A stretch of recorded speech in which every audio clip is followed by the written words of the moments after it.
এই যে আজকে ঈদের দিন ভুলে গেলে চলবে না। একটা সময় মুসলমান আজকে নিজে গোসল করে আসছি, নিজ হাতে আতর লাগিয়ে আসছি, নিজ হাতে মুসলমান গায়ের জামাটা পরছি। আর একটা সময় হবে আজকে তো নিজে গোসল করছি, এমন একটা দিন আসবে মুসলমান ভাইরা আমার, নিজের গোসলটা নিজে করতে পারবো, নিজের নামাজটা নিজে পড়তে পারবো না। আমার উপর নামাজ পড়া হবে, আমাকে গোসল দেওয়া হবে, আতর গোলাপ মেখে ওই মসজিদের মাঠে, খেলার মাঠে নিয়ে যাওয়া হবে জানাজার নামাজ পড়বার জন্য। ঈদ আল্লাহ রাব্বুল আলামিন কেন দিলেন? ওই আখিরাতের চিন্তা ভিতরে ঢুকবার জন্য, ঢুকানোর জন্য। দুনিয়াতে মুসলমান আমরা দেখি যার টাকা পয়সা যত বেশি তার ঈদের শপিং কম না বেশি? কম না বেশি? জোরে আওয়াজে বলেন বেশি। ঠিক আল্লাহ রাব্বুল আলামিন বলছেন আখিরাত পরকালও হচ্ছে মুমিন বান্দাদের জন্য হবে ঈদ। কি হবে ভাই? সেখানে যার আমল যত বেশি হবে তার ঈদের শপিংটাও তত বেশি হবে। এই ঈদ দিয়ে আল্লাহ পাক বুঝাতে চান দুনিয়াতে টাকা পয়সা থাকলে যেমনি ভাবে তার মার্কেট বেশি হয়, মন মতো কিনতে পারে, ঠিক তদ্রুপ আখিরাতে যার আমল বেশি থাকবে, নেকি বেশি থাকবে, তার জান্নাতটা অত বেশি সুন্দর থাকবে, জান্নাতের চেয়ারটা অত বেশি মনোরম থাকবে, তার জান্নাতের এনভায়রনমেন্ট, পরিবেশটা তত বেশি সুশোভিত থাকবে। সুবহানাল্লাহ বিহামদি। আল্লাহ রাব্বুল আলামিন বলবেন কিয়ামতের ময়দানে কত রাকাত নামাজ পড়েছ, কতবার হজ করেছ, কতগুলো রোজা রেখেছ, কত টাকা পয়সা আল্লাহর রাস্তায় দান করেছ, আল্লাহ রাব্বুল আলামিন এগুলো দেখবেন না। আইয়ুকুম আহসানু আমালা, বরং আল্লাহ রাব্বুল আলামিন বান্দার আমলগুলোকে ওয়েট করবেন, ওজন করবেন, ইখলাস দেখবেন। একটি মাস আমরা রোজা রেখেছি, আল্লাহ সুবহানাহু ওয়া তাআলা দেখবেন আমাদের রোজার ভিতরে ইখলাস কি পরিমাণ আছে, আমাদের নামাজের ভিতরে ইখলাস কি পরিমাণ আছে, কতটুকু ইনটিয়ারলি বিশুদ্ধতার সাথে আমরা আল্লাহ রাব্বুল আলামিনের ইবাদত করতে পেরেছি। এই জন্য ইখলাস লাগবে। আজ থেকে আমরা নিয়তকে পরিশুদ্ধ করে নেই। যাদের ইবাদতে কোনো সমস্যা ছিল, ইখলাসের কমতি ছিল, আমরা ইখলাস দিয়ে আজকে ইবাদতকে ভরপুর করে ফেলব। প্রিয় ভাইরা আমার, আপনি যদি কখনো একজন প্রধানমন্ত্রীর কাছে আপনার গোয়ালের একটা গরু দিতে চান, পুকুরের মাছ দিতে চান, আর গাছের ফল দিতে চান, অবশ্যই এটাকে নিখুঁতভাবে কতভাবে আমরা এটাকে জাস্টিফাই করব। এটা নিখুঁত হলো নাকি, এটার ভিতরে কোনো ত্রুটি আছে নাকি, ঠিক কিনা? দুনিয়ার একজন প্রধানমন্ত্রীর কাছে কোনো কিছু দিতে হলে এতটা মুসলমান যদি যাচাই বাছাই করতে হয়, তাহলে যে আল্লাহ রাব্বুল আলামিনের জন্য আমরা ইবাদত বন্দেগী করছি, সে ইবাদতের ভিতরে ইখলাস থাকার দরকার আছে না নাই? মনে রাখতে হবে মুসলমান, ইলমের ঘাটতি পূরণ হয় আমলের মাধ্যমে, আর আমলের ঘাটতি পূরণ হয় ইখলাসের মাধ্যমে। ইখলাস এমন একটা জিনিস, ইখলাসের ঘাটতি কোনো জিনিসের দ্বারা কখনো পরিবর্তন হয়। অত্যন্ত দামি জিনিস এই ইখলাস।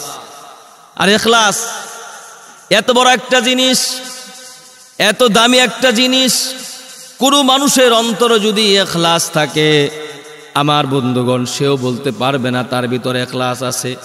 তাফসিরে কাবীরে ইমাম ফখরুদ্দিন রাজি রাহমাতুল্লাহি আলাইহি লিখেছেন, প্রত্যেকটা সূরার নাম কিন্তু তার সূরাটার ভিতরে আছে। যেমন সূরাতুন নাস, নাস নামটা সূরাতুন নাসের ভিতরে আছে না নাই? কিন্তু ঠিক তদ্রূপ ভাবে সূরাতুল ফালাক, ফালাক শব্দটা সূরাতুল ফালাকের ভিতরে আছে না নাই? কিন্তু ইখলাস, ইখলাস এত একটা দামি জিনিস, সূরাতুল ইখলাসের ভিতরে ইখলাস শব্দটা কিন্তু নাই। কুল হুয়াল্লাহু আহাদ আল্লাহুস সামাদ লাম ইয়ালিদ ওয়া লাম ইউলাদ ওয়া লাম ইয়াকুল লাহু কুফুয়ান আহাদ। ইখলাসের ভিতরে ইখলাস শব্দটা আছে কি? ইখলাস শব্দটা তো নাই। এর মানে আল্লাহ রাব্বুল আলামিন বুঝাতে চান, ও দুনিয়ার মানুষেরা, যার ভিতরে ইখলাস থাকবে, লিল্লাহিয়াত থাকবে, ওই লোকটাও বলতে পারবে না কার ভিতরে ইখলাস আছে। আমার ভিতরে যে ইখলাস আছে আমিও বলতে পারবো, আপনার ভিতরে যে ইখলাস আছে এটা মুসলমান বলে কখনো বোঝানো যাবে, কাউকে দেখানো যাবে? একমাত্র এই ইখলাস কার ভিতরে কতটুকু আছে এটা দেখেন কে? আল্লাহ রাব্বুল আলামিন। হাদিস শরীফে আসছে, মান সাল্লা ইরাই ফাকাদ আশরাক, মান সামা ইরাই ফাকাদ আশরাক, ওয়া মান তাসাদ্দাকা ইরাই ফাকাদ আশরাক। কোন মানুষ যদি মানুষকে দেখানোর জন্য নামাজ আদায় করলো, সে মুসলমান শিরিক করলো। কোন মানুষ যদি রোজা রাখে মানুষকে দেখানোর জন্য, সেও শিরিক করলো। কোন মানুষ যদি দান করে মানুষকে দেখানোর জন্য, মুসলমান সেও শিরিক করলো।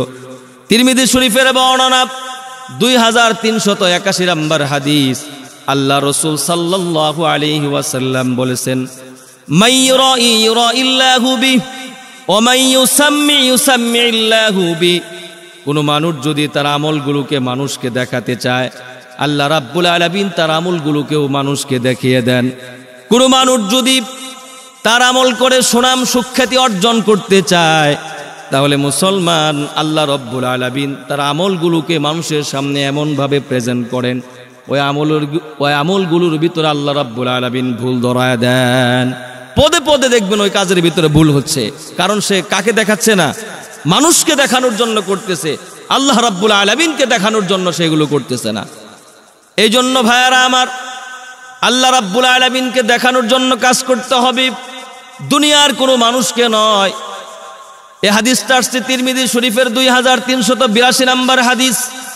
হযরত আবু হুরায়রা, আল্লাহর নবীর একজন সাহাবী, এই হাদিস খানা বর্ণনা করতে গিয়ে উনি 3 বার বেহুশ হয়েছেন। কয়বার বেহুশ হয়েছেন? 3 বার। হযরতে আবু হুরায়রা বলেন, কিয়ামতের দিন আল্লাহ রাব্বুল আলামিন সর্বপ্রথম এই জাহান্নামের ভিতরে দিবেন ওই সমস্ত দানবীরদেরকে, যারা কোটিপতি ছিল, অনেক টাকা পয়সা আল্লাহর রাস্তায় দান করেছে। আল্লাহ রাব্বুল আলামিন বলবেন, বান্দা অনেক টাকা তোমাকে দিয়েছিলাম, তুমি কি আল্লাহর রাস্তায় দান করো নাই? বান্দা তখন বলবে, অনেক টাকা পয়সা দিয়েছি। আল্লাহ পাক বলবেন, কই তোমার আমল নামাই তো কিছু নাই। বান্দা বলবে, আল্লাহ দিয়েছিলাম তো। আল্লাহ রাব্বুল আলামিন বলবেন, বান্দা তুমি তো দিয়েছিলে, তবে মানুষকে দেখানোর জন্য, যাতে করে তোমাকে মানুষ দানবীর বলে, এই জন্য তুমি দিয়েছিলে। দুনিয়ার বুকে মানুষ তোমাকে দানবীর বলেছিল, সুতরাং শেষ। আবার আল্লাহ রাব্বুল আলামিন ওই সমস্ত আলেম উলামাদেরকে বলবেন, কারি সাহেবদেরকে বলবেন, যারা কোরআন পড়েছে, কোরআন শুনিয়েছে, আল্লাহর জন্য নয় বরং মানুষকে দেখানোর জন্য। 3 নম্বরে, কিছু মানুষ এমন আছে যারা জিহাদ করেছে, জিহাদের ময়দানে মুসলমান ভাই নিজের বীরত্ব প্রকাশ করবার জন্য, আমি যদি মারা যাই মানুষ আমাকে বীর বলবে, মুজাহিদ বলবে। আল্লাহ রাব্বুল আলামিন এই 3 শ্রেণীর মানুষ দিয়ে জাহান্নামকে উদ্বোধন করবেন। জোরে বলেন নাউজুবিল্লাহ। এই জন্য ভাই আসুন আমাদের ভিতরে ইখলাস তৈরি করি। আল্লাহ রাব্বুল আলামিন সূরাতুল হিজর 39-40 নম্বর আয়াতের ভিতরে বলছেন, ক্বালা রাব্বি বিমা আগওয়াইতানি লাউযাইনান্না লাহুম ফিল আরদ ওয়া লাউগফিয়ান্নাহুম আজমাইন। আল্লাহু আকবার।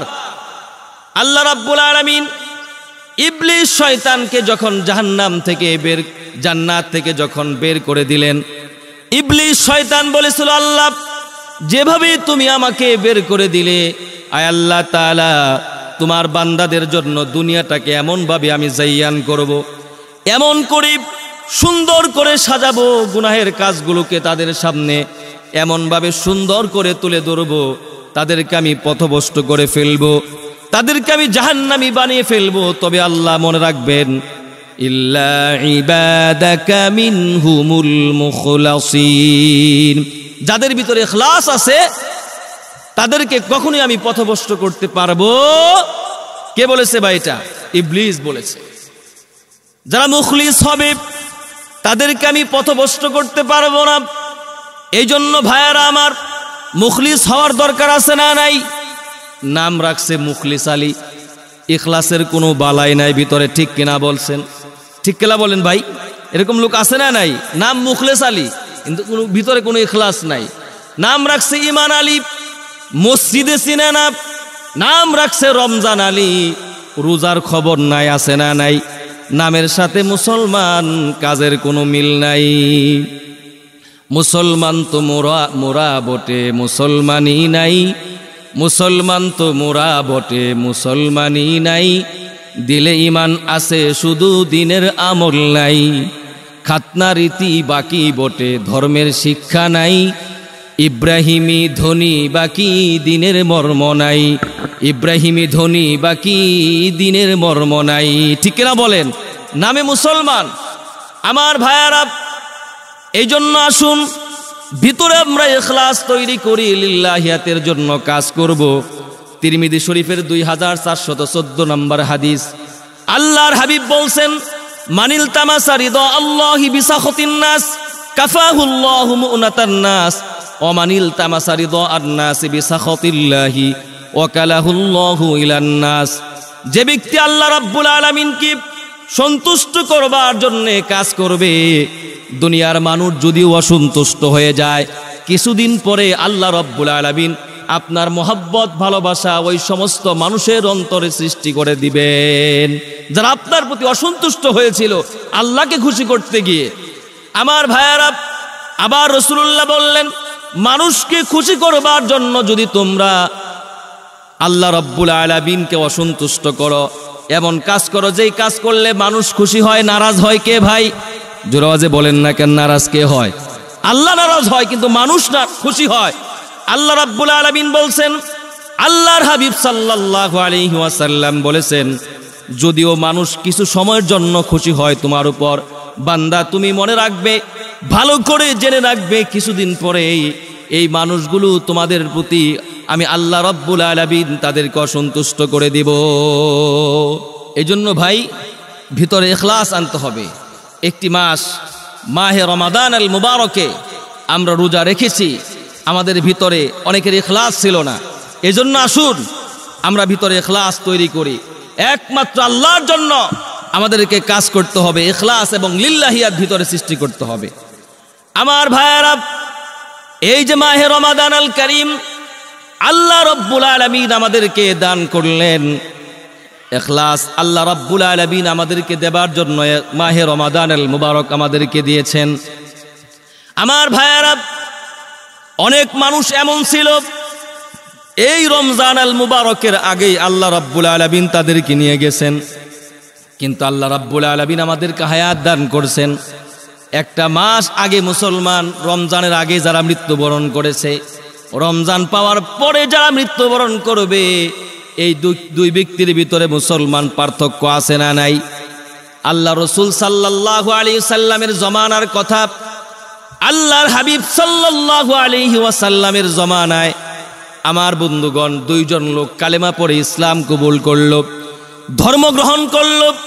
ইসলাম কবুল করার পরে একজন লোক জিহাদের ময়দানে গিয়ে মুসলমান শাহাদাত বরণ করল, আর একজন লোক, দুজন যুদ্ধের ময়দানে গেল, কিন্তু আল্লাহ রাব্বুল আলামিন একজনকে গাজী বানায় ফিরায় দিলেন। আমার বন্ধুগণ, সে আর শহীদ হলো না। এই দুই ব্যক্তির ভিতরে একজন লোক জিহাদের ময়দানে মৃত্যুবরণ করলো, শাহাদাত বরণ করলো, আরেকজন লোক মুসলমান 1 বছর পরে দুনিয়া থেকে বিদায় হলো। আল্লাহর হাবিব সাল্লাল্লাহু আলাইহি সাল্লামের এই যে দুইজন সাহাবী ইন্তেকাল করবার পরে এক লোক স্বপ্ন যুগে দেখলো, এই দুইজন লোকের ভিতরে একজন লোক, যে ব্যক্তি 1 বছর বেশি হায়াত পেয়েছিল, আল্লাহ রাব্বুল আলামিন তাকে বেশি মাকাম দান করেছেন, তার জান্নাতটাকে বেশি সুশোভিত করেছেন।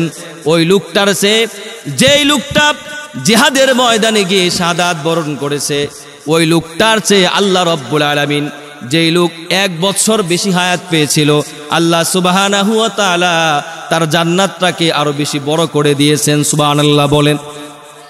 প্রশ্ন করা হলো, ইয়া রাসূলুল্লাহ, একজন লোক সে শাহাদাত বরণ করেছে যুদ্ধের ময়দানে গিয়ে নবীজি, তার মর্যাদা, আরেকজন লোক 1 বছর হায়াত পাওয়ার পরে মারা গেল, তার মর্যাদার ভিতরে এতটা ব্যবধান কি করে হলো?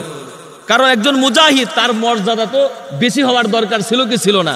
কিন্তু রাসূল করিম সাল্লাল্লাহু আলাইহি সাল্লাম বলল, দুজন তো ইখলাসের সাথে, লিল্লাহিয়াতের সাথে যুদ্ধের ময়দানে গিয়েছিল, একজন গাজী হয়ে ফিরে এসেছে, আরেকজন শাহাদাত বরণ করেছে। শোনো, যেই লোকটা 1 বছর হায়াত বেশি পেয়েছে, এই লোকটার কি 1 বছরের রমজান বেশি নয়?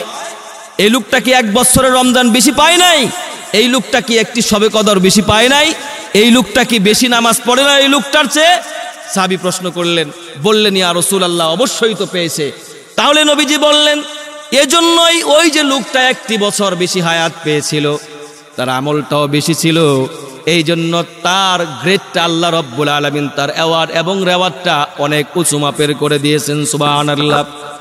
আমার ভাইয়ারা, এই জন্য আসুন, এই যে আল্লাহ রাব্বুল আলামিন 1 মাস সিয়াম সাধনা করবার পরে আল্লাহ রাব্বুল আলামিন আমাদেরকে ঈদুল ফিতর দান করলেন। এই ঈদুল ফিতরের মর্যাদা দেওয়ার দরকার আছে না নাই?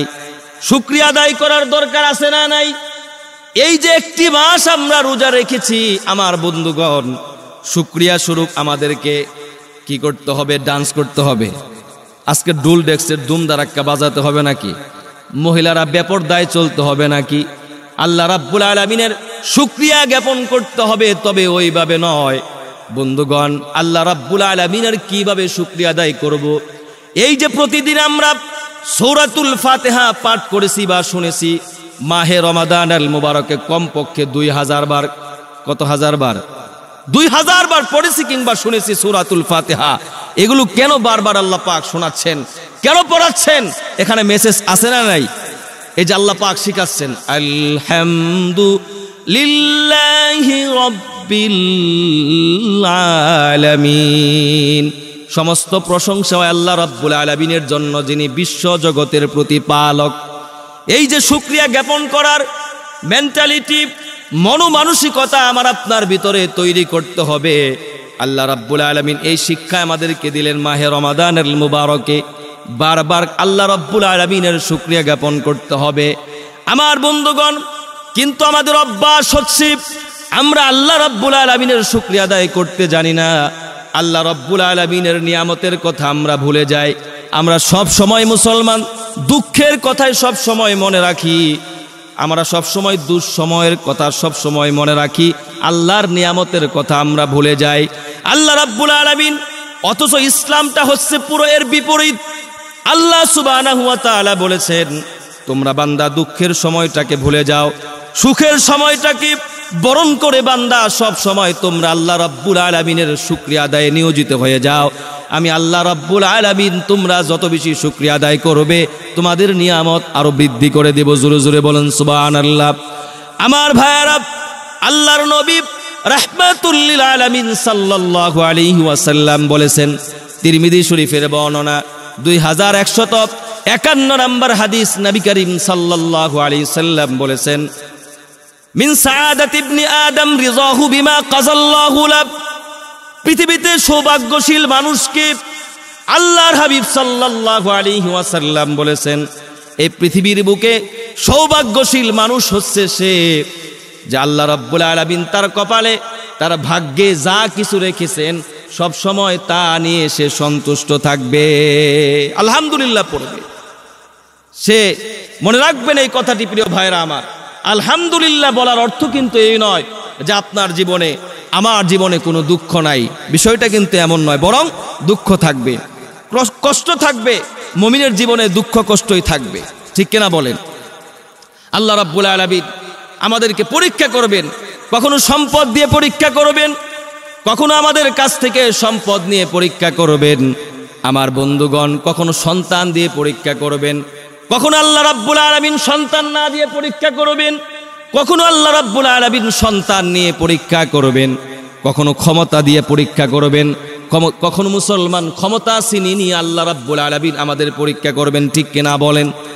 এই জন্য আমার ভাইয়েরা, এই যে দুনিয়াটা আল্লাহ পাক আমাদেরকে পাঠিয়েছেন, এখানে আল্লাহ রাব্বুল আলামিন আমাদেরকে জীবনটাকে কিভাবে আমরা সহজ করব, কিছু দোয়া করে, কিছু ধৈর্য ধারণ করে, কিছু মাফ করে, কিছু বিষয় এড়িয়ে চলে আমাদের জীবনটাকে সহজ করতে হবে, ঠিক কিনা বলেন ভাইরা আমার?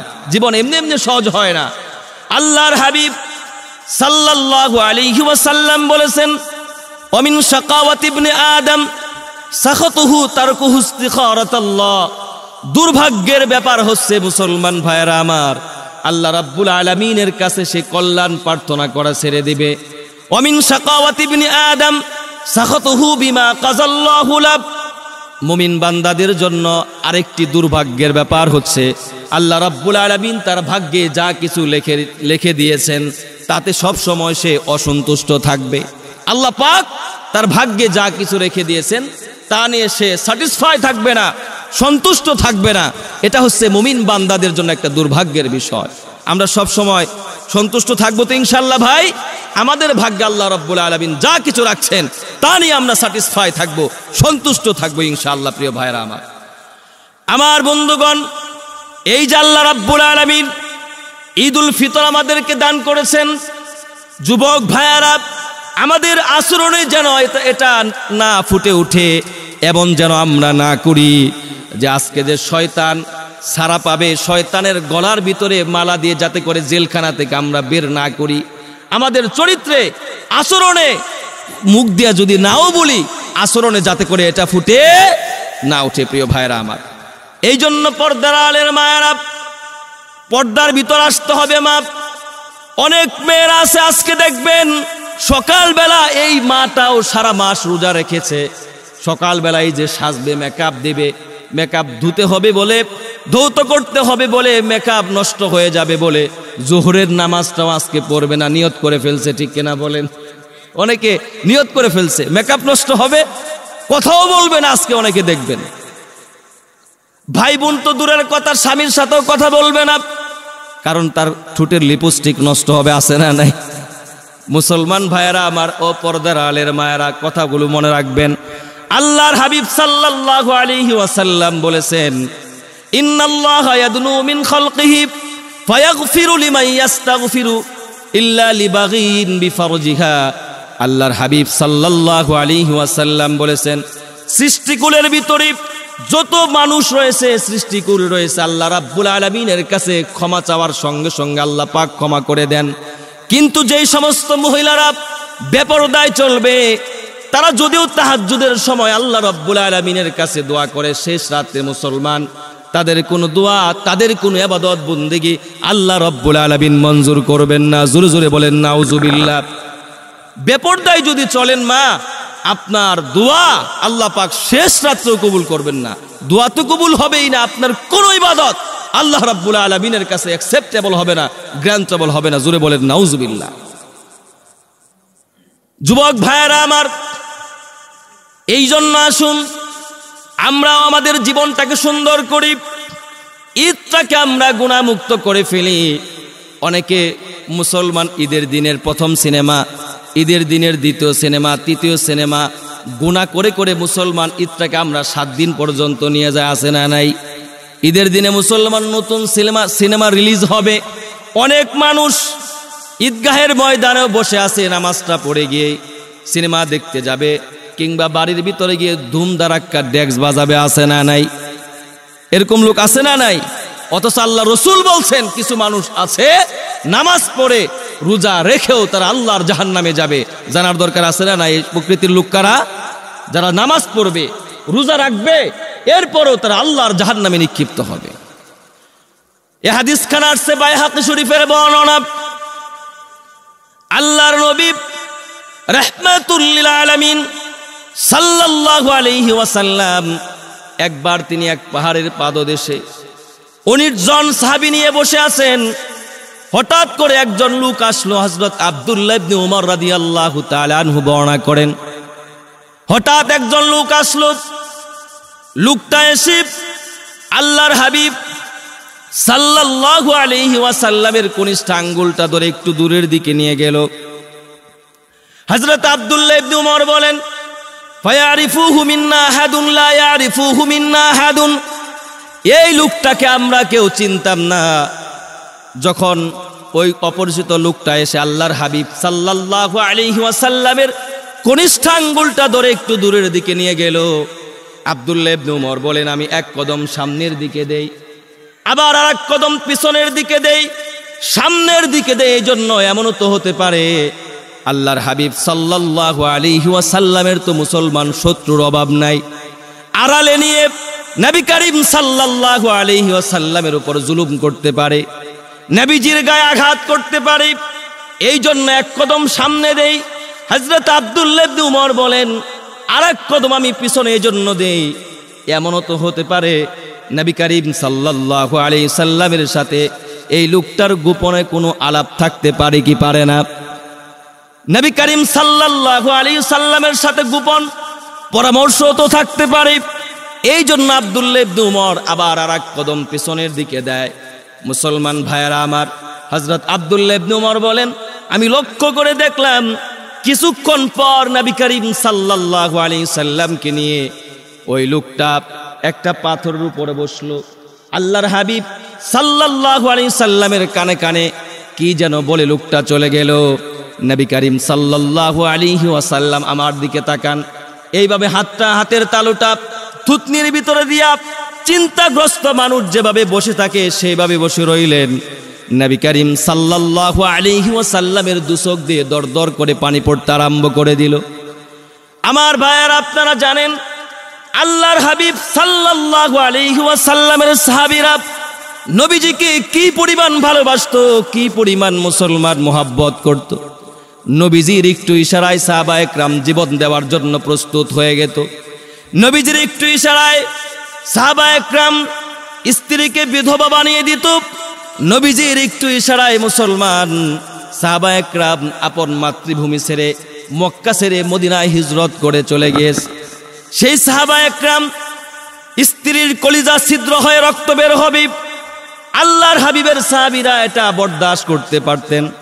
সন্তানের কলিজা ছিদ্র হয়ে রক্ত বের হবে নবীজির সাহাবীরা সহ্য করতে পারতেন, কিন্তু নবী করিম সাল্লাল্লাহু আলাইহি ওয়াসাল্লামের চোখের পানি সাহাবায়ে কেরাম কখনো বরদাস্ত করতে পারতেন না। হযরত আব্দুল্লাহ ইবনে উমর বলেন, নবীজির এমন অবস্থা দেখে দু চোখের পানি দেখে সাহাবায়ে কেরামদেরকে নিয়ে দৌড়ে চলে গেলাম। বললাম, ওগো আল্লাহর হাবিব, ওগো আল্লাহর পয়গম্বর, আপনার চোখে কেন পানি নবী? কেন আপনি কান্না করতেছেন? আপনাকে এই লোকটা কি এমন বলে কষ্ট দিয়ে গেল?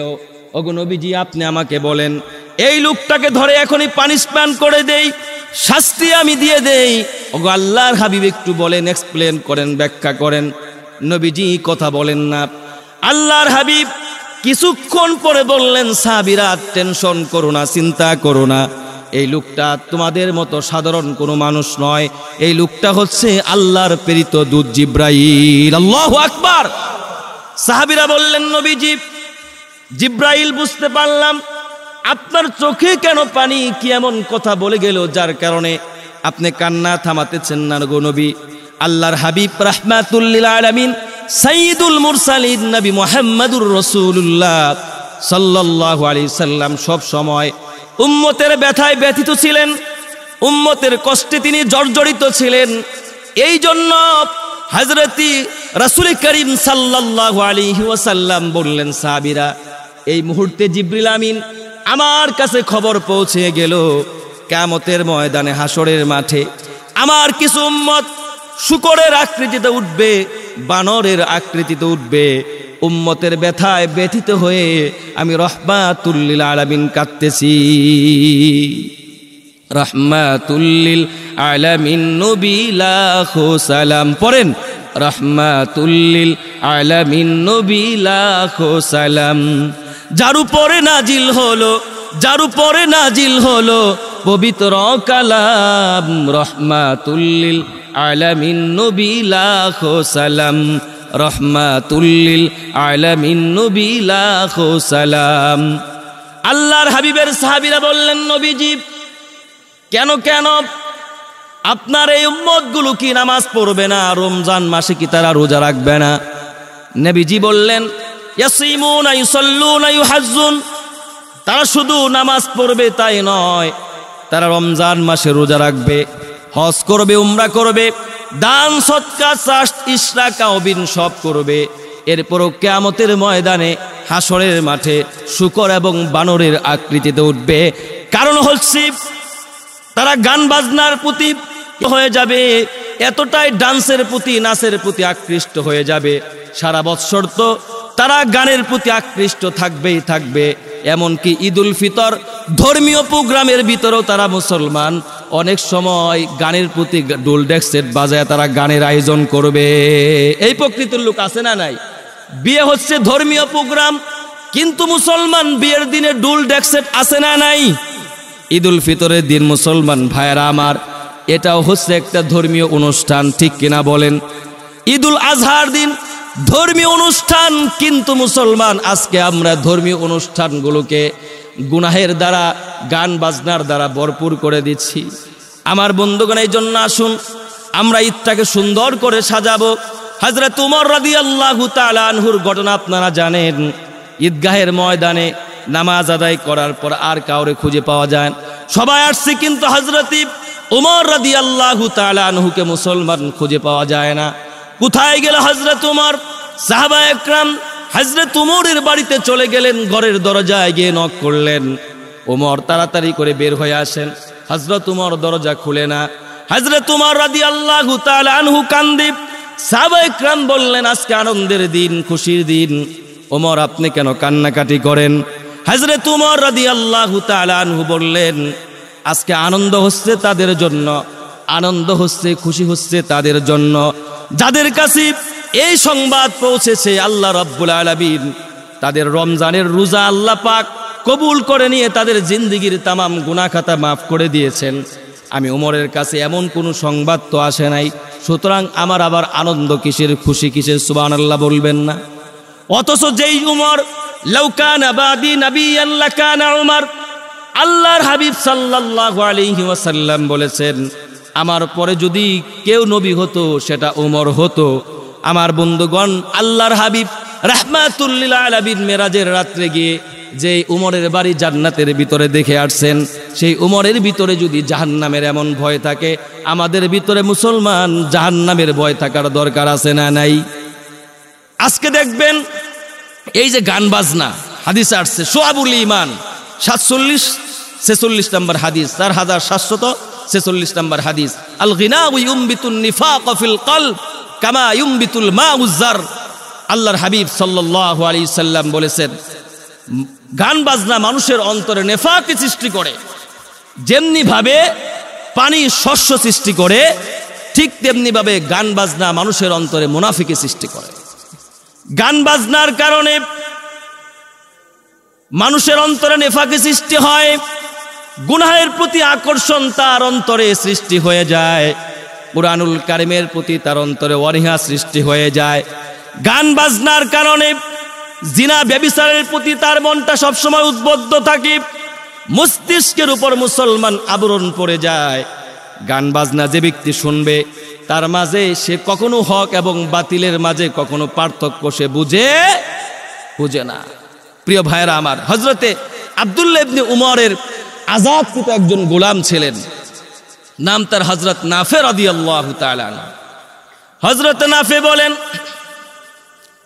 একদিন আব্দুল্লাহ ইবনে উমরের সঙ্গে আমি রাস্তা দিয়ে হাঁটতেছিলাম, হঠাৎ করে একটা বাঁশির আওয়াজ কানে ভেসে আসলো। আব্দুল্লাহ ইবনে উমর রাদিয়াল্লাহু তাআলা আনহু কানের ভিতরে 2 আঙ্গুল দিয়ে রাস্তার পাশে গিয়ে দাঁড়িয়ে রইলেন, একটু দূরে দৌড়িয়ে চলে গেলেন, আর আমাকে বললেন, না ফেরে বাঁশির আওয়াজ কি বন্ধ হয়েছে নাকি? আমি বললাম, হ্যাঁ, বাঁশির আওয়াজ বন্ধ হয়ে গেছে। আমার বন্ধুগণ, হযরত আব্দুল্লাহ ইবনে উমর রাদিয়াল্লাহু তাআলা আনহুর এমন আচরণ দেখে, এই কথা শুনবার পর আব্দুল্লাহ ইবনে উমর 2 কান থেকে আঙ্গুলটা সরিয়ে ফেললেন। হযরত নাফি বললেন, আব্দুল্লাহ ইবনে উমরকে আপনি এমনটি কেন করলেন? কানের ভিতরে কেন আপনি আঙ্গুল দিলেন? হযরত আব্দুল্লাহ ইবনে উমর বললেন, ভাই, একদিন আমি আল্লাহর হাবিব সাল্লাল্লাহু আলাইহি ওয়াসাল্লামের সঙ্গে রাস্তা দিয়ে হাঁটতেছিলাম, হঠাৎ করে এক বাঁশির আওয়াজ কানের ভিতরে আসলো। অমনে নবী করিম সাল্লাল্লাহু আলাইহি সাল্লাম 2 কানের ভিতরে তিনি আঙ্গুল ঢুকায়া দিলেন। এই জন্য ভাই, এটা হচ্ছে আল্লাহর হাবিব সাল্লাল্লাহু আলাইহি সাল্লামের একটা অন্যতম সুন্নাত। জীবনে একটি বারের জন্য হলেও এই সুন্নতের উপর আমরা আমল করতে পারবো তো ইনশাআল্লাহ। গান বাজনা শুনে কানের ভিতরে আঙ্গুল ঢুকানো, এটা হচ্ছে আল্লাহ রাসূলের একটা অন্যতম সুন্নাত। কিন্তু গানের ভিতরে আমরা তো কানের ভিতরে দেখা যায় হেডফোন দিয়ে যুবক ভাইরা ঘুমিয়ে থাকি, ঠিক কিনা বলেন? হাদিস শরীফ শোনেন ভাই, এই গান বাজনা মানুষকে কি করে ফেলে। হাদিস শরীফের ভিতরে আসছে সূরাতানে মালউনানে ফিদ দুনিয়া ওয়াল আখিরা, দুইটি আওয়াজ দুনিয়াতে অভিশপ্ত, আখিরাতে অভিশপ্ত। সূরাতানে মালউনানে ফিদ দুনিয়া ওয়াল আখিরা মিজমারুন ইনদা নাগমাতিন ওয়া নাওহাতুন ইনদা মুসিবাতিন। এক নম্বরে মুসলমান ভাইয়েরা আমার, গানের সাথে বাজনার আওয়াজ। গানের সাথে কিসের আওয়াজ? বাজনার আওয়াজ। এর চেয়ে অভিশপ্ত আর কোনো আওয়াজ হতে পারে? দুই নম্বরে মানুষ যখন মারা যায়, দুঃখ কষ্টের সময় বিলাপ করে, বুক চাপিয়ে মাথা ফাটিয়ে কান্নাকাটি করে, এই লোক আছে না নাই? এই যে সাউন্ডটা করে, এই আওয়াজটাও দুনিয়া এবং আখিরাতে এই দুইটা আওয়াজের চেয়ে নিকৃষ্ট কোনো আওয়াজ আর হতে পারে? প্রিয় ভাইরা আমার, এই জন্য আসুন, আল্লাহর হাবিব সাল্লাল্লাহু আলাইহি সাল্লাম বলেছেন, এই হাদিসটা আসছে বাইহাকি শরীফের 6027 নম্বর হাদিস, বাআসানি আল্লাহু রাহমাতান ওয়া হুদান লিল আলামিন ওয়া বাআসানি লিমাহকিল মাআজিফি ওয়াল মাজামির ওয়া আমরিল জাহিলিয়া। আল্লাহর হাবিব রাহমাতুল লিল আলামিন বলেছেন যে আল্লাহ রাব্বুল আলামিন গোটা বিশ্ববাসীর জন্য আমাকে হেদায়েত স্বরূপ প্রেরণ করেছেন। শুধু তাই নয়, গান বাজনা, ক্রুশ এবং বাদ্যযন্ত্র, জাহিলি প্রথাকে নির্মূল করার জন্য আল্লাহ রব্বুল আলামিন আমি রসুলকে পাঠিয়েছেন। আর মুসলমান আমরা সমাজের ভিতরে গান বাজনার আয়োজন করি, আছে না নাই? যেগুলোকে নির্মূল করবার জন্য, ধ্বংস করবার জন্য আল্লাহর হাবিব এ ধরাতে এসেছেন। আজকে আমরা মুসলমান সেগুলো নিয়ে মত্ত আছে। আল্লাহ পাক আমাদেরকে হেফাজত করেন, পড়ুন আমিন। আমার বন্ধুগণ, এই যে আজকে ঈদের দিন, ভুলে গেলে চলবে না। একটা সময় মুসলমান আজকে নিজে গোসল করে আসছি, নিজ হাতে আতর লাগিয়ে আসছি, নিজ হাতে মুসলমান গায়ের জামাটা পরছি। আর একটা সময় হবে, আজকে তো নিজে গোসল করছি, এমন একটা দিন আসবে মুসলমান ভাইরা আমার, নিজের গোসলটা নিজে করতে পারবো, নিজের নামাজটা নিজে পড়তে পারবো না। আমার উপর নামাজ পড়া হবে, আমাকে গোসল দেওয়া হবে আতর গোলাপ মেখে, ওই মসজিদের মাঠে, খেলার মাঠে নিয়ে যাওয়া হবে জানাজার নামাজ পড়বার জন্য। ঈদ আল্লাহ রাব্বুল আলামিন কেন দিলেন? ওই আখিরাতের চিন্তা ভিতরে ঢুকবার জন্য, ঢুকানোর জন্য। দুনিয়াতে মুসলমান আমরা দেখি, যার টাকা পয়সা যত বেশি, তার ঈদের শপিং কম না বেশি? কম না বেশি? জোরে আওয়াজে বলেন, বেশি। ঠিক আল্লাহ রাব্বুল আলামিন বলছেন, আখিরাত পরকালও হচ্ছে মুমিন বান্দাদের জন্য হবে ঈদ। কি হবে ভাই? সেখানে যার আমল যত বেশি হবে, তার ঈদের শপিংটাও তত বেশি হবে। এই ঈদ দিয়ে আল্লাহ পাক বুঝাতে চান, দুনিয়াতে টাকা পয়সা থাকলে যেমনি ভাবে তার মার্কেট বেশি হয়, মন মতো কিনতে পারে, ঠিক তদ্রূপ আখিরাতে যার আমল বেশি থাকবে, নেকি বেশি থাকবে, তার জান্নাতটা অত বেশি সুন্দর থাকবে, জান্নাতের চেয়ারটা অত বেশি মনোরম থাকবে, তার জান্নাতের এনভায়রনমেন্ট, পরিবেশটা তত বেশি সুশোভিত থাকবে। সুবহানাল্লাহ বিহামদি। আমার ভাইয়েরা, এই জন্য মাহে রমাদানুল মুবারক থেকে আজকে ঈদের দিন মা বাবাকে কিন্তু ভুলে গেলে চলবে। আমার বন্ধুগণ, একটা সময় এমন ছিল, আমাদের আব্বা আম্মা নিজ হাতে গোসল করায় দিয়া মা জননী মাথার চুলগুলো চিরুনি করে দিতেন, বাবার হাতে তুলে দিতেন। বাবা আমাদেরকে হাত ধরে ধরে মুসলমান ঈদগাহের ময়দানে নিয়ে আসতো, ঠিক কিনা বলেন ভাই? আজকে সেই বাবা নাই, অন্ধকার কবরে চলে গেছে। আজকে সেই মা নাই। প্রিয় ভাইরা আমার, অনেকের মা কত কষ্ট করেছেন। আজকে ঈদের নামাজ পড়ে নিজের মায়ের হাতের ফিরনি পায়েস আমরা অনেকেই খাবো, সেমাই খাবো, কিন্তু এমন কিছু এতিম সন্তান এখানে আছে, জীবনে কোনোদিন মায়ের হাতের সেমাই খেতে পারবে? জীবনে কোনোদিন আব্বা বলে ডাক দিতে পারবে না, মা বলে ডাক দিতে পারবে না। আজকে ঈদের দিন মুসলমান মা বাবাকে ভুলে গেলে চলবে? মা বাবার সাথে যদি কোনো ভুল হয়ে থাকে, বেয়াদবি হয়ে থাকে, আজকে মা বাবার সঙ্গে মুসলমান আমাদের সম্পর্ককে বিল্ড আপ করে ফেলবো, মা বাবার কাছে ক্ষমা চাবো। মা বাবার কাছে যদি মুসলমান যত অপরাধ আপনি করেন না কেন, মন থেকে যদি ক্ষমা চাইতে পারেন, মা বাপ মুসলমান সন্তানের প্রতি কোনো আক্রোশ কখনো রাখবেন? আল্লাহ রসুল বলছেন, হুমা জান্নাতুকা ওয়া নারুক, মা বাবাই হচ্ছে তোমার জন্য জান্নাত, মা বাবাই হচ্ছে তোমার জন্য জাহান্নাম। মা বাপ হচ্ছে জান্নাতের এমন একটা দলিল, ওই দলিল কোনোদিন উই পোকায় খাবে না, ওই দলিল কোনোদিন পানিতে ভিজবে না, ওই দলিল কখনো মুসলমান আগুনে পুড়বে। এই জন্য ভাই মা বাবার খেদমত করার দরকার আছে না নাই? আল্লাহর হাবিব বলছেন, মুসলিম শরীফের বর্ণনা, মান আদরাকা ওয়ালিদাইহি ইনদাল কিবারি আহাদুহুমা আও কিলাইহিমা সুম্মা লাম ইয়াদখুলিল জান্নাহ, যে ব্যক্তি তার জীবদ্দশায় পিতামাতা উভয়জনকে অথবা কোনো একজনকে বৃদ্ধ অবস্থায় পেল, কিন্তু তাদের খেদমত করে নিজের জন্য আল্লাহর জান্নাতটাকে ওয়াজিব করতে পারল না, তার চেয়ে বড় হতভাগা, তার চেয়ে বড় দুর্ভাগা, তার চেয়ে বড় কপাল পোড়া আল্লাহর আসমানের নিচে জমিনের উপরে আর কেউ হতে পারে? আমার ভাইয়ারা, এই জন্য পিতা মাতার খেদমত করতে হবে। অনেক মানুষ আছে দেখবেন মাসে মাসে পীরের দরবারে, খাজার দরবারে গরু নিয়ে যায়, আছে না নাই? অথচ মা বাবার খবর নাই। আমার বন্ধুগণ, ওই খাজার দরবারে গরু নিয়ে যাওয়ার কোনো দরকার নাই, পীরের দরবারে গরু নিয়ে যাওয়ার কোনো দরকার নাই। আপনার আসল পীর হচ্ছে আপনার পিতামাতা। আপনি চান্দরা স্টেশন থেকে 200-300 টাকা দিয়ে ফল কিনে নিয়ে এসে আপনার ঘরের পীর মা বাবার মুখে তুলে দেন, জবান খুলে আল্লাহর কসম দোয়া করার কোনো প্রয়োজন নাই। আল্লাহ রসুল বলছেন, রিদাল্লাহি ফি রিদাল ওয়ালিদাইন ওয়া সাখাতুল্লাহি ফি সাখাতিল ওয়ালিদাইন। মা বাবার অন্তর খুশি, কার অন্তর খুশি? জোরে আওয়াজে বলেন না, মা বাপ খুশি, কে খুশি? মা বাপ নারাজ, কে নারাজ? এই জন্য মা বাপ আল্লাহকে সন্তুষ্টি করতে হলে মা বাপকে মাইনাস করে, বাইপাস করে কখনো আল্লাহ রব্বুল আলামিনকে সন্তুষ্ট করা যাবে নাকি? আমার ভাইয়ারা, এই জন্য আসুন আমরা পিতা মাতাকেও ভুলবো না, মৃত্যুটাকেও ভুলে যাব না। বিগত বৎসরে এই যে আজকে ঈদের নামাজ এখানে আদায় করতেছি, গেছে বৎসর এই ঈদগাহের ময়দানে আমাদের সঙ্গে অনেক মানুষ ছিল, একসাথে ঈদের জামাতে নামাজ আদায় করেছি আমরা, ঠিক কিনা বলেন? হতে পারে আগামী বৎসর মুসলমান এমন সময় ঈদগাহের ময়দানে আমরা থাকবো না। নতুন নতুন খতিব সাহেব খুতবা প্রদান করবেন, নতুন একজন খতিব এখানে খুতবা প্রদান করবেন, নতুন নতুন মুসল্লি আসবে, কিন্তু আমরা মুসল্লিরা থাকবো না। অন্ধকার কবর থেকে এতিমের মতো মুসলমান তাকিয়ে থাকবো। আল্লাহ রাব্বুল আলামিন এই জন্য কুরআনুল কারীমের ভিতরে সূরাতুল হাসরে বলেছেন, ইয়া আইয়ুহাল্লাযীনা আমানুত্তাকুল্লাহ ওয়াল তানজুর নাফসুম মা কদ্দামাত লিগাদিন ওয়াত্তাকুল্লাহ ইন্নাল্লাহা খাবীরুম বিমা তা'মালুন। আল্লাহু আকবার।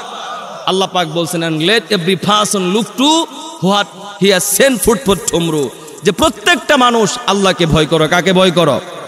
আর আখিরাতের জন্য, আগামী কালের জন্য তোমরা কি পাঠাচ্ছ তা খুব ভালো করে তোমরা গবেষণা করো, চিন্তা ফিকির করো। কে বলছেন ভাই? সারা জীবন তো ভাইয়ারা আমার দোকানের হাল খাতা করলাম, আরেকজনের সম্পদ নাড়াচাড়া করলাম। আসলে আমরা কিন্তু আসলে প্রত্যেকেই আরেকজনের সম্পদ নাড়াচাড়া করি। প্রকৃত জমিনের উনার মালিক কিন্তু আমরা, সন্তানের সম্পদের আমরা হাতাহাতি করতেছি, ঠিক কিনা বলেন? আমার বন্ধুগণ, এই জন্য আসুন আজকে থেকে আমরা একটু আমল করি, পরকাল ভাবনা ভিতরে আনি, পরকালের চিন্তা ভিতরে আনি। নিজের আমলের একটু হিসাব করার দরকার আছে না নাই? নিজের জান্নাতটাকে একটু সাজানোর দরকার আছে না নাই? এই কথা বলে শেষ করে দিচ্ছি। বাহলুল পাগলের নাম আপনারা অনেকেই জানেন, ঠিক কিনা বলেন? বাদশাহ হারুনুর রশিদের জমানায় এই বাহলুল পাগল ছিল। অধিকাংশ সময় এই বাহলুল পাগল অধিকাংশ সময় কবরের ভিতরে থাকতো। কোথায় থাকতো ভাই? জোরাও যে বলেন না কেন, কোথায় থাকতো? একদিন বাদশাহ হারুনুর রশিদ কবরের পাশ দিয়ে যায়, বাহলুল পাগলকে দেখার সঙ্গে সঙ্গে বলে, পাগল, এই পাগল, তোর কি কোনোদিন হুঁশ ফিরবে না? তুই কি কোনোদিন ভালো হবি না? এই কথা শুনবার পর বাহলুল পাগল লাফ দিয়ে গাছের আগায় উঠছে। কোথায় উঠছে? গাছের আগায় উঠে বলে, হারুনুর রশিদ বাদশাহ, তুমি কি কোনোদিন ভালো হবে না? তোমার মাথা কি ঠিক হবে না? বাদশাহ হারুনুর রশিদ দৌড়িয়ে গেছে, বেটা পাগল, তো আমার কি করে মাথা ঠিক হবে? আমার মাথা তো ঠিকই আছে, আমি তো ভালো মানুষ, তুই হলি আসল পাগল, আমাকে কেন এই কথা বলস? তুই তো হলো প্রকৃত পাগল। বল বল। বাদশাহ হারুনুর রশিদ মুসলমান ভাই এই কথা বলবার পর বাহলুল পাগল বাদশাহ হারুনুর রশিদের বাড়ির দিকে নক করে বলে, তার বিশাল বড় সুন্দর প্রাসাদখানার দিকে ইঙ্গিত করে বলে, এ বাদশাহ হারুনুর রশিদ, তুমি আমাকে বলো তো দেখি, এই যে সুন্দর বালাখানা, এখানে তুমি কি চিরকালের জন্য থাকতে পারবে নাকি? বলে, না না, চিরকাল তো থাকতে পারবো না। তোমার চিরকালের নিবাসটা কোথায়? তোমার স্থায়ী জীবন কোথায়? কোথায় তোমাকে চিরকাল থাকতে হবে? বাদশাহ হারুনুর রশিদ বলে, এই কবরের ভিতরেই তো আমাকে থাকতে হবে, এটাই হচ্ছে আমার আসল বাড়ি, চিরকাল থাকতে হবে। বাদশাহ হারুনুর রশিদ এই কথা বলবার পর বাহলুল পাগল বলে, শোনো শোনো বাদশাহ হারুনুর রশিদ, তুমি জানো এই ঘরটা হচ্ছে টেম্পোরারি, এই সুন্দর প্রাসাদ অট্টালিকা বালাখানা, চিরকাল তুমি এই ঘরে থাকতে পারবে না। এরপরেও তুমি এটাকে শ্রেষ্ঠ মনে করো, এটার ভিতরেই তুমি থাকতেছো, জীবন অতিবাহিত করো। শুনে রাখো রে বাদশাহ হারুনুর রশিদ, আর আমি পাগল আমাকে বলতেছ? আমি জানি দুনিয়ার ঘর বাড়ি আসল বাড়ি নয়, আমার আসল বাড়ি চিরস্থায়ী ঠিকানা হচ্ছে এই কবর। আমি জানি এই কবরের ভিতরে লক্ষ কোটি কোটি বছর আমাকে থাকতে হবে, এই জন্য আমি আগে থেকে এই কবরের ভিতরে থাকতে আরম্ভ করে দিয়েছি। জোরে জোরে বলেন সুবহানাল্লাহ। বাদশাহ হারুনুর রশিদ বাহলুল পাগলের এই কথা শুনবার পরে তার সেন্স ফিরে আসে, সত্যি তো এত দামি কথা তো কেউ আমাকে বলে নাই। বাহলুল রে, তুমি আমাকে কিছু উপদেশ দাও, যাতে করে আমার জীবনটাকে ইনলাইটেড করতে পারি, আলোকিত করতে পারি, জীবনটাকে পরিশুদ্ধ করতে পারি, পিওর করতে পারি। বাহলুল পাগল বলে, এ হারুনুর রশিদ, আমার উপদেশ দেওয়ার কোনো প্রয়োজন নাই, তুমি আল্লাহর কোরআন পড়ো, কোরআনকে আঁকড়ে ধরো, এই কোরআন তোমাকে সুন্দর সুন্দর উপদেশ দেবে, আল্লাহর জান্নাতের পথ তোমাকে দেখিয়ে দিবে। জোরে বলেন সুবহানাল্লাহ। আমার বন্ধুগণ, এই কথা যখন বলা হলো, এবার বাদশাহ হারুনুর রশিদ বাহলুল পাগলকে বলে, পাগল রে, তুই কি আমার কাছে কিছু চাস নাকি? আজকে যা চাবি তোকে তাই পুরস্কার হিসাবে দেওয়া হবে। বাহলুল পাগল বলে, না না, তোমার কাছে কোনো পুরস্কার আমি চাই না। কিন্তু বাদশাহ হারুনুর রশিদ বলে, না, তোকে আজকে চাইতেই হবে, আজকে যা চাবি তাই তোকে দেওয়া হবে। বাহলুল পাগল বলে, তাহলে ঠিক আছে, আপনি যেহেতু বলতেছেন, এক নাম্বার আমার চাওয়া হচ্ছে, আপনি আমাকে বলেন, মালাকুল মউত যখন আমার কাছে চলে আসবে, মালাকুল মউতের হাত থেকে আপনি কি আমাকে রক্ষা করতে পারবেন নাকি? বাদশাহ হারুনুর রশিদ বলে, না না, এটা তো আমার পক্ষে সম্ভব নয়। দুই নাম্বারে বাদশাহ হারুনুর রশিদ শুনেন, ওই অন্ধকার কবর, প্রত্যেকটা মানুষকেই তো ওই কবরের ভিতরে ঢুকতে হবে, কোনো সন্দেহ আছে নাকি বলেন ভাই? ওই কবরের ভিতরে মুসলমান কোনো সাথী নাই, বাতি নাই, দরজা নাই, জানালা নাই, ওই কবরের ভিতরে তো আমাকেও যেতে হবে, মুনকার নাকিরের সওয়ালের সম্মুখীন তো আমাকেও হতে হবে। সুতরাং বাদশাহ হারুনুর রশিদ, ওই কবরের ভিতরে মুনকার নাকিরের সওয়ালের জবাব থেকে আপনি কি আমাকে রক্ষা করতে পারবেন নাকি? বাদশাহ হারুনুর রশিদের মাথা হেট হয়ে গেছে। তিন নাম্বার আমার চাওয়া হলো, হাসরের মাঠে পুলসিরাতের পুল এতটা চিকন হবে, ওই পুলসিরাতের পুল সুয়ের চেয়ে, ছুরির চেয়ে দাঁড়ালো হবে। আর এক বর্ণনায় আসছে, মুসলমান ভাইয়ারা, আমার মানুষের মাথার যে চুল আছে, চুলের চেয়ে বেশি চিকন হবে, আরো বেশি মুসলমান হীরার চেয়ে বেশি ধারালো হবে। ওই পুলসিরাতের পুল কি তুমি আমাকে পার করে দিতে পারবে নাকি? বাদশাহ হারুনুর রশিদের মাথা নিচের দিকে হয়ে গেছে, আমি তো আমার নিজের চিন্তায় বাঁচি না, তোমাকে কি করে আমি পার করে দেব? বাহলুল পাগল বলল, তাহলে আমাকে হেল্প করার তোমার কোনো দরকার নাই, তুমি নিজের চিন্তা করো গে। এই জন্য ভাইয়ারা আমার, এখানে এতগুলো মানুষ আমরা বসে আছি, একটা মানুষ বুকটার ভিতরে হাত দিয়ে বলতে পারবো নাকি আরো 20 বছর বাঁচবো? বলতে পারবো? 5 বছর, 5 দিন, 5 ঘন্টা? যারা বলে না তারা মনে হয় তাদের ভিতরে সন্দেহ আছে। 5 মিনিট সন্দেহ আছে, 5 সেকেন্ড চলে যেতে হবে। এই জন্য ভাই, উই হ্যাভ টু অ্যালার্ট, আমাদেরকে উই হ্যাভ টু প্রিপারেশন, আমাদেরকে সচেতন হতে হবে, আমাদেরকে প্রস্তুতি গ্রহণ করতে হবে। আমিন। ওয়া আখিরু দাওয়ানা আলহামদুলিল্লাহি রাব্বিল আলামিন।